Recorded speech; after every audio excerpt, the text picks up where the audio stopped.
अब देख अपना क्या है, पर्सनल लोन है, पर्सनल लोन का सर्कुलर है, उसमें आप सारी बात बताता हूँ, सारी बात है।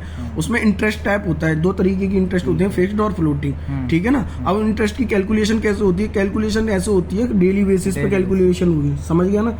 लेकिन वो चार्ज कब होगी, मंथली। अब मंथली चार्ज होगी, अगर मंथली वो रीपेमेंट नहीं देता है तो वो जो इंटरेस्ट है ना, अगर बोरोवर नहीं देता है तो वो इंटरेस्ट है वो तुम्हारे प्रिंसिपल में जुड़ जाएगी, तो उस पर अगले महीने और इंटरेस्ट मिलेगी। जैसे बोल रहा है ना, unpaid interest becomes part of principal and earns further interest, compounding होगी मंथली, अब पे करता रहता है तो ठीक है। 2 तरीके की इंटरेस्ट होती है, फिक्स्ड रेट इंटरेस्ट और फ्लोटिंग रेट लोन। फिक्स्ड में क्या होता है, एंटायर लोन के लिए फिक्स्ड हो जाती है जो पहली बार डिसबर्समेंट होता है तभी, और दूसरी बार जो दूसरी होती है फ्लोटिंग रेट, इसे कहते हैं RLLR।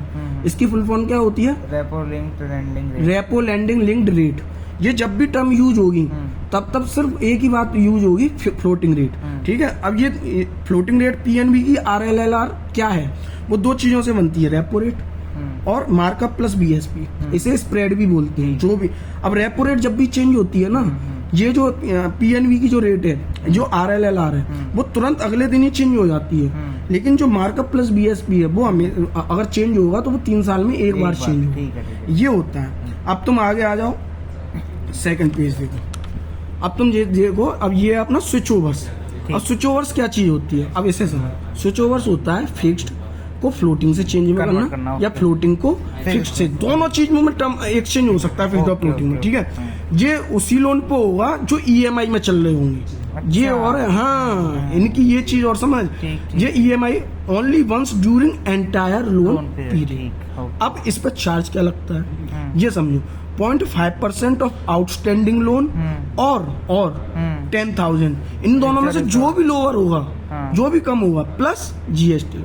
जैसे तुम्हारा 4 लाख का लोन चल रहा है, उसकी 0.50% क्या बनी, 2,000 बनी। अब अपने को क्या देना पड़ेगा, 2,000 रुपए देंगे या फिर 10,000, जो लोअर होगा 2,000 प्लस GST, ये चार्ज दोगे। एंटायर लोन पीरियड में जो EMI वाले लोन होंगे वो सिर्फ एक बार चेंज हो पाएंगे, चाहे वो फ्लोटिंग से फिक्स्ड हो, चाहे फिक्स्ड से फ्लोटिंग हो, दोनों चीजें, ठीक है।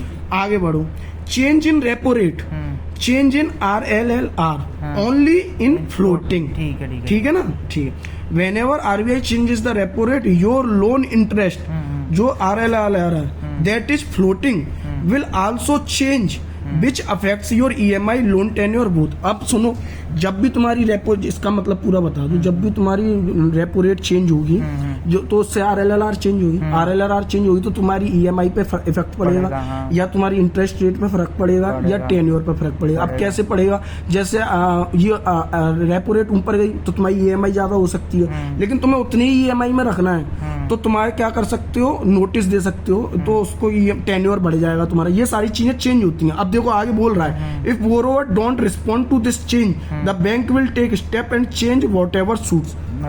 समझ, या तो बोरोवर चूज कर ले, नहीं तो बैंक अपनी तरफ से चूज करेगी, या EMI लोन टेन्योर या उनमें से दोनों को अगर बढ़ाना होगा तो वो बढ़ा देगी। अब तीसरी चीज समझो, अब आगे बढ़ो।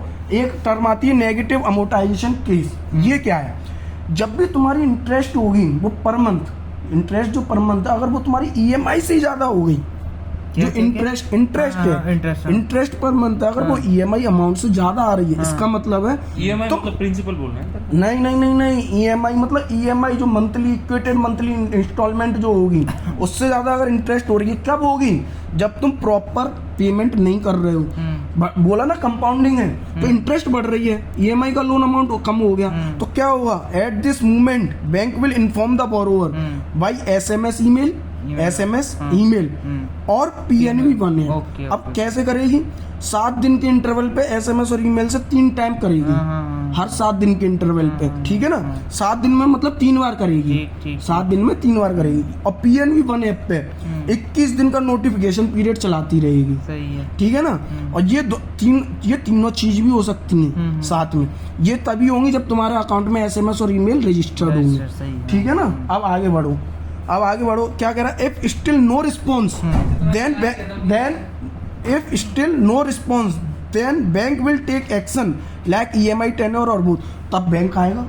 मैंने इस चीज में तुम्हें बताया था। अब जैसे यहाँ पर अगर बढ़ गई तुम्हारा EMI वगैरह बढ़ गया तो बैंक रिस्पॉन्ड करेगा। बैंक अपने हिसाब से, या तो तुम्हारी EMI की लेंथ बढ़ा देगा टेन्योर बढ़ा के, या दोनों को भी चेंज करेगा। और सुनो, टेन्योर से एक अब ये कंडीशन बता रहा हूँ, टेन्योर तभी इंक्रीज हो सकता है जब तुम्हारा रेगुलर अकाउंट हो। अगर एक बार भी एसएमए हो गया है एनपीए, तो वो कभी भी उसका टेन्योर नहीं बढ़ेगा। तो मतलब वो धीरे धीरे एनपीए जा रहा है, तुम्हारा सारा अमाउंट खींच लिया जाएगा। Margin money must be bought upfront और एज पर सैंक्शन। अब जो मार्जिन मनी क्या होती है तुम्हें मालूम? जो कस्टमर लाता है। हाँ, ये हमेशा लोन देने से पहले उससे लेनी है, ये कंडीशन है। पहले लेनी है, पहले ही लेनी है। अब जैसे बिजनेस के लिए लोन ले रहा है, 1 लाख का लोन ले रहा है, 20% देंगे एमपीबीएफ के हिसाब से, 20 लाख हुआ।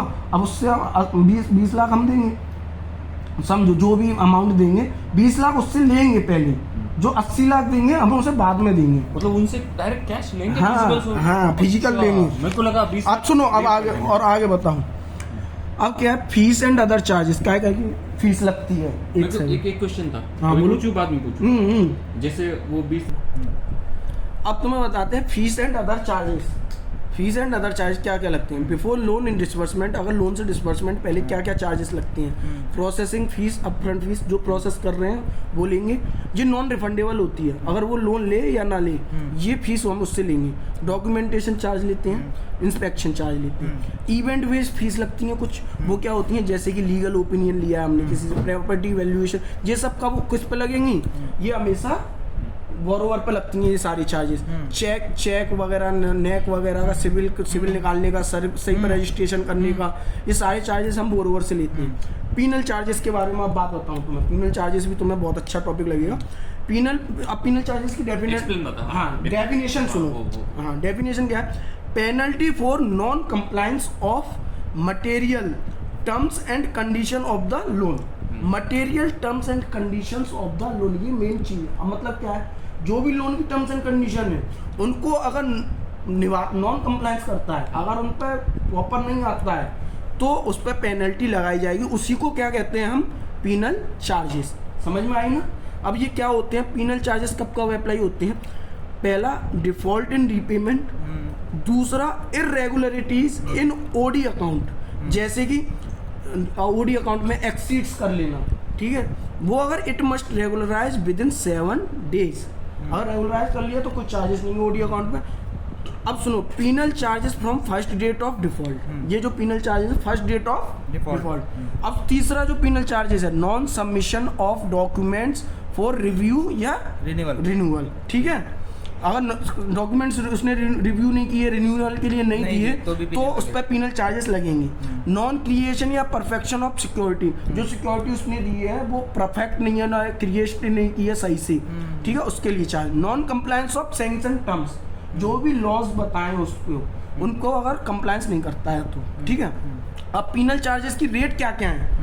देखो, ये जो चीज है ना, ये मैंने बताई है। जैसे ए बी पे क्या लगे, ए बी ये रहा, ये देखो डिफॉल्ट, इन पे क्या लगे 2% per annum on amount of default, ठीक है ना, समझ रहे हो? ऑन अमाउंट ऑफ डिफॉल्ट, पूरे चार्ज पूरे अमाउंट पे नहीं, ऑन अमाउंट ऑफ डिफॉल्ट, जो भी amount charge per annum 2% per annum. और सुनो, ए प्लस बी, ए या बी में तो ये हो गया, ये या ये, ठीक है, या दोनों 2% पर है। ए प्लस बी अगर दोनों ही साथ में कर दिए, दोनों ही अगर उसने साथ में कर दिए, तो क्या चार्जेस है? 3% पर एनम। ये चीज 3% पर एनम होगी।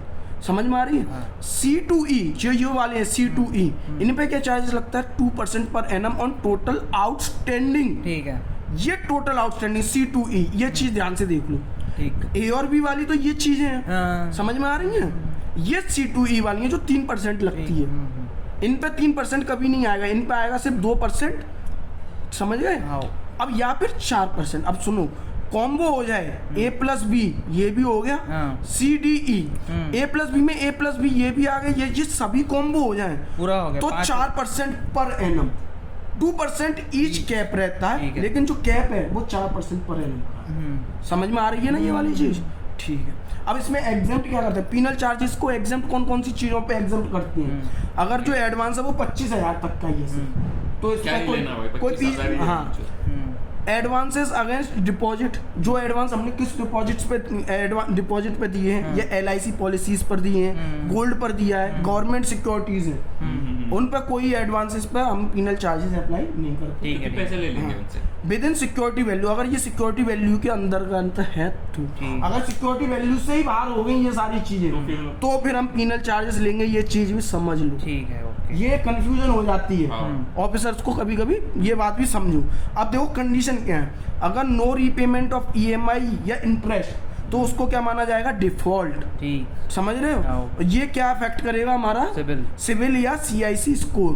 ठीक है, CIBIL CIC score, credit information report. ठीक है, ये नया टॉपिक चल रहा है अभी। हाँ हाँ सुनो, ये लॉज है इसके, हाँ। ये मस्ट कंप्लाई होने चाहिए। बरोबर। ये जो है रेड जो लिखा है, repayment to be made in EMIs और एज पर सैंक्शन टर्म्स। ठीक है। ठीक है, अब आगे बढ़ते हैं, ये समझ लिया, हाँ बिल्कुल समझ गए। अब आगे बढ़ो, अब सुनो, अब नेक्स्ट टॉपिक है अपना प्री पेमेंट और फोरक्लोजर चार्जेस। मतलब तुम्हें क्लोज कराना है, फोरक्लोजर मतलब प्री पेमेंट और फोरक्लोजर दोनों ही सेम चीज है। ठीक है, उन पे चार्जेस क्या लगते हैं, ये कब क्या एप्लीकेबल होता है, 2% on prepaid outstanding only for term loans. सुनो, 2% on prepaid outstanding. Prepaid outstanding का मतलब क्या होता है, जो भी रिमेनिंग लोन अमाउंट है, जो भी रिमेनिंग लोन अमाउंट है वो जो तुम क्लोज करना चाहते हो, ठीक है ना, वो होता है प्रीपेड आउटस्टैंडिंग। ये कब किन पे अप्लाई नहीं होता है, ये चीज MSE बोरोवर पे ये अप्लाई नहीं होगा। फ्लोटिंग रेट टर्म लोन जो होगा, जो RLLR है, वो भी कौन कौन, जो भी नॉन बिजनेस वाला या इंडिविजुअल को दिया उस पे अप्लाई नहीं होगा। ठीक है ना, माइक्रो फाइनेंस लोन पे नहीं होगा, लेकिन एक्सेप्ट NVFSI मतलब NBFC MF जो नॉन बैंकिंग फाइनेंस कंपनीज है ना, जो माइक्रो फाइनेंस लोन करती हैं, उन पे ये अप्लाई नहीं है, उन पे तो ये चार्जेस होंगे। ठीक है, pre payment from borrowers own sources, मतलब अगर बोरोवर खुद के सोर्स लाता है। Fixed rate loan with reset clause, मतलब if shifted to floating at reset, मतलब ये उस पर रीसेट क्लॉज लगा हो कि वो चेंज कर सकता है और उसने चेंज किया हो। समझ गए, शिफ्ट टू अदर बैंक। अब ये जो लास्ट के 2 पॉइंट है उनको ध्यान से समझो, 6th और 7th पॉइंट। ये क्या कह रहा है, समझो 6th point, shift to other bank within 30 days of circular revising spread या टर्म्स। अब मतलब अगर कोई सर्कुलर आता है, उसने स्प्रेड को रिवाइज कर दिया, बढ़ा दिया या कम कर दिया, उस पर कुछ भी नहीं हुआ, जो सर्कुलर आया है उस पर, उसके 30 दिन के अंदर अगर वो किसी और बैंक में चला जाता है तो उस पर ये वाले चार्जेस नहीं लगेंगे। ठीक है, अब 7th पॉइंट, इसका एक्सटेंडेड वर्जन है, shift to other bank due to upward reset in rate. अब वो कौन सी, इन रेट कोई सी भी हो सकती है, वो भी रेपो रेट। ठीक है, वही आ रहा है। हाँ वो वाला इंटीमेटेड विद इन 30 days, अगर 30 दिन के अंदर उसने मूड बना लिया और ये बता दिया कि मैं करूँगा, और 90 दिन के अंदर शिफ्ट कर लेता है, तो उस पर ये चार्जेस नहीं लगेंगे। ठीक है, समझ में आ गया। अब कंडीशन सुनो, ये हमेशा नोट्स में एक कंडीशन होनी चाहिए हर जगह, मैंने तुम्हें हमेशा पढ़ाई। कंडीशन क्या है, loan secured by mortgage hypothecation charges on purchased और कोलेट्रल एसेट। समझ में आया, लोन सिक्योर्ड बाई, लोन जो सिक्योर्ड होना चाहिए वो मॉर्टगेज, हाइपोथेकेशन या चार्जेस ऑन, चार्जेस किस पे लगे, ऑन परचेज्ड और कोलेट्रल एसेट, ऑन परचेज्ड। ठीक है ना, और कोलेट्रल एसेट, ये उससे लोन सिक्योर होना चाहिए। ये और है, ये इन सब में भी आ सकता है, समझ रहे हो, ये इन तीनों में भी आ सकता है कोलेट्रल एसेट, ये अपनी सेकेंडरी वो होती है। ठीक है, समझ गए ना, और ये चीज से तो लोन सिक्योर होना ही चाहिए, ये कंडीशन है। अब आएंगे ये बात लाइन समझ में बढ़िया तरीके से। हाँ परफेक्ट, हाँ। आगे बढ़ो। चलो, condition personal guarantee if require as per sanction, personal guarantee if require, अगर सैंक्शन में बोला है कि पर्सनल गारंटी होनी चाहिए तो वो होनी चाहिए, नहीं तो कोई दिक्कत नहीं है। अब इंश्योरेंस का क्या सीन है, सुनो, इसमें क्या कहता है, borrower must done insurance of all asset with bank clause and on his cost. मतलब जो भी बोरोवर जिस भी एसेट पर जो भी ले रहा है उसका इंश्योरेंस करा के रखे, और उसे भी अपने ही कॉस्ट पे इंश्योरेंस कराए, उसका प्रीमियम जो देगा वो बोरोवर ही देगा इंश्योरेंस का। समझ गए। अगर वो नहीं कराता है तो बैंक में इंश्योर एंड रिकवर कॉस्ट, तो बैंक इंश्योरेंस कराएगी और उसकी कॉस्ट बोरोवर से रिकवर करेगी। ठीक है, लाइफ और हेल्थ इंश्योरेंस होना चाहिए, वो भी बैंक के साथ, और बेनिफिशियरी उसमें कौन होगा, with bank as beneficiary. Life और हेल्थ इंश्योरेंस एक होना चाहिए, उसकी भी कॉस्ट कौन देगा, बैंक बेनिफिशियर, वो बैंक देगा, वो सॉरी बोरोवर देगा। ठीक है। ठीक है ना, और उसमें बेनिफिशियरी बैंक होना चाहिए। ठीक। ठीक है, अब डिसबर्समेंट के बारे में बात करते हैं, ये मेन टॉपिक। अब तुम डिसबर्स कैसे करोगे, क्या करोगे, तुम्हें क्या करना है, submit required documents and sign loan या सैंक्शन पर्पस पेपर्स। ठीक है ना, रिक्वेस्ट डिसबर्समेंट इन राइटिंग, ठीक है, लिखित में चाहिए। Payment made directly to vendor या seller by submitting original bills. मतलब अगर वर्किंग कैपिटल लोन ले रहा है, ये पर्सनल लोन चल रहा है, पर्सनल लोन वर्किंग कैपिटल में भी, बिजनेस में भी अगर आ रहा है कोई लोन आ रहा है बिजनेस का भी, तो उसमें भी जो वेंडर का जो ओरिजिनल बिल्स आ जाएंगे तब हम ये इसको करेंगे पेमेंट, और वो भी सेलर के अकाउंट में सीधे, उसको नहीं देंगे क्योंकि उसने लिया ही इसी पर्पज़ के लिए, वो पर्पज़ होना चाहिए। अब ये चीज़ देखो आगे भी बोलूँगा, और ये बोल रहा है use loan for sanction purpose यही है कि हमें बाई करना है तो सीधे हम बोरोवर के अकाउंट में, क्यों बाई करना है तो सेलर के अकाउंट में जाएगा, तुम एसेट लो, एसेट पे हमारा चार्ज होगा। यूज लोन मतलब सैंक्शन पर्सन जिसके लिए पर्पज है उसी के लिए। हाँ, ठीक है ना। लोन थ्रू सैलरी और ऑपरेट, ये कंडीशन है। अब हमेशा चैप्टर के पेज के एंड में कंडीशन होनी चाहिए, वो कंडीशन क्या है उन्हें सुनो। फुटनोट, लोन थ्रू सैलरी या ऑपरेटिव अकाउंट, लोन हमेशा सैलरी या ऑपरेटिव अकाउंट से ही होना चाहिए, जिससे अब क्या कह रहा है, अथॉरिटी लेटर लेना चाहिए, क्या, सैलरी डिडक्शन फॉर EMI। ठीक है, ये अथॉरिटी डिडक्शन भी हमें चाहिए, लेटर चाहिए, तभी हम ये क्या। ऑपरेटिव अकाउंट क्या होता है, जैसे कोई बिजनेस के लिए लोन ले रहा है तो उसमें जो भी ट्रांजैक्शन हो रही है बिजनेस की, वो ऑपरेटिव अकाउंट हमारे पास होना चाहिए, लोन उसी में होगा, जिससे तुम्हें हमारे उसके बिजनेस के इनकम एक्सपेंस पता चले, और तुम्हारा सैलरी अकाउंट भी हमारे पास से ही, उसी से लोन होगा। सही है। अंडरटेकिंग लेंगे हम उससे कि salary account not shifted during loan period, वो शिफ्ट नहीं कर सकता किसी अदर बैंक में, ये अंडरटेकिंग भी लेंगे। ठीक है ना, समझ गए, ये सारी चीज समझ में आई। अब आगे देखो, ये फाइनल चीज पर पहुंचते हैं। सैंक्शन वैलिड फॉर 6 मंथ, हमने उसे सैंक्शन कर दिया है, वो लोन ले कि नहीं ले, लेकिन वो जो सैंक्शन जो होगा वो 6 महीने तक वैलिड रहेगा। 6 महीने के अंदर करना जरूरी है। लोन लेता है तो ठीक है, नहीं लेता है लैप्स हो जाएगा। ठीक है। बैंक, ये भी एक कंडीशन है, बैंक में withdraw sanction any time, bank का मन किया है तो 15 दिन में सैंक्शन वापस ले ले, 1 महीने में ले, बैंक का मन है। ठीक है, लेकिन 6 महीने अगर बैंक की इच्छा, 6 महीने तक मैक्सिमम खींचे होगा, नहीं तो लैप्स हो जाएगा। बोरोवर मस्ट अपडेट कॉन्टैक्ट और एम्प्लॉयमेंट एड्रेस, अगर बोरोवर को हमेशा अपना कॉन्ट्रैक्ट, एम्प्लॉयमेंट जब भी शिफ्ट हो रहा है और एड्रेस अपडेट करना होगा।